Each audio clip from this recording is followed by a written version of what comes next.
సూర్యాపేట జిల్లా కోదాడ మండల పరిధిలోని గుడిబండలో ఉద్రిక్తత చోటు చేసుకుంది.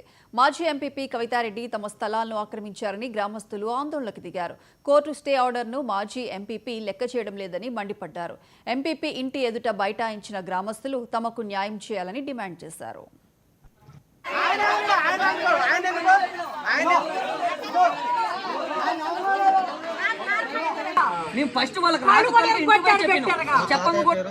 చిన్న లక్ష్మయ్య, మా తాతయ్యగా 6 కొడుకులు, 7 అమ్మాయిలు. మా తాతయ్య 4 ఎకరాల 9 గుంటల పొలం ఉంది. 4 ఎకరాల 9 గుంటల 3 ఎకరాల 2 గుంటలకి చింతా చంద్రారెడ్డి గారికి అమ్మారు. 3 ఎకరాల 2 గుంటలు వాళ్ళు ఇళ్ల ప్లాట్ల కింద అమ్మేశారు. పానీ మీద ఎకరం ఉంది. మిగతా 3 ఎకరాల 2 గుంటలు కూడా అట్ని దాని మీద ఉండి వీళ్ళు ప్లాట్లకి అమ్మేశారు.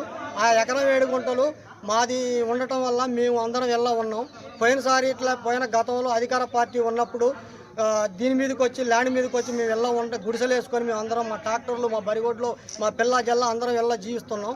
ఆమె ట్రాక్టర్లతోటి బుల్డోజర్లతోటి రౌడీలతోటి వచ్చి దౌర్జన్యంగా వచ్చి మమ్మల్ని అందరినీ కొట్టి మమ్మల్ని బయటికి ఈడ్చి ఎలగొట్టింది సార్ అధికార పార్టీతోటి చింతా కవిత రెడ్డి.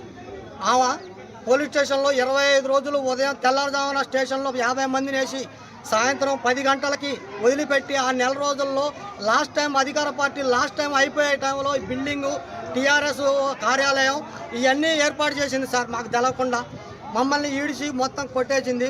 ఇట్లనే పోయినసారి జరిగింది. ఇంజక్షన్ ఆర్డర్ వచ్చింది సార్, మాకు స్టే ఆర్డర్ వచ్చింది. అయినా కానీ మేము ఏం చేయలేకపోతున్నాం. రౌడీలతోటి మనం తట్టుకోలేకపోతున్నాం. మాకు ఇంజక్షన్ ఆర్డర్ ఉంది కంప్లీట్గా.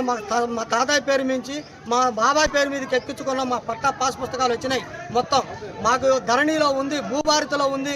ఎకరం 7 గుంటల పొలం ఉన్నది సార్. మాకు మొత్తం సర్వేరు కూడా మొత్తం టోటల్గా అంతా కొలిసిండు, అద్దులు పెట్టిండు కూడా.